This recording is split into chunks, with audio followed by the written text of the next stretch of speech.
এভাবে কোনো সম্পর্ক চলতে পারে না প্রীতম। আমি তোমাকে কোনো ফালতু কারণে ফোন দেই না।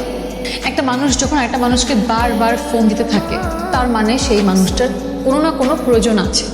তুমি তো একটাবার আমাকে ফোনও ব্যাক করলে না, একটাবার জিজ্ঞাসা করলে না আমি তোমাকে কেন বারবার ফোন দিচ্ছিলাম। তুমি ব্যাপারটা যখন ভাবছো, ব্যাপারটা সেরকম না। আমি হসপিটালে ছিলাম, মাকে নিয়ে। আর সব কিছু তো জানো, আমার একা সামলাতে হয়।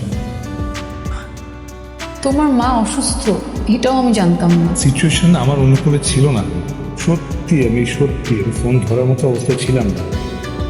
আচ্ছা, এখন বলো কি হয়েছে, বলো না।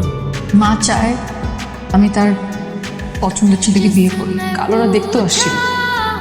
আমি কোনো কিছু বুঝে উঠতে পারছিলাম না, তাই আমি তোমাকে বারবার পাগলের মতো ফোন দিচ্ছিলাম। প্রীতম, তুমি কিছু একটা করো, তুমি আমার মায়ের সাথে কথা বলো। আমি চাই তুমি ভালো থাকো, আমার জন্য যাতে তোমার কোনো কিছু ত্যাগ না করতে। আমি তো তোমাকে সেইভাবে কখনো সুখী করতে পারবো। তুমি তোমার মায়ের পছন্দের ছেলেকে নিয়ে আমাকে রাখতে চাও না প্রীতম?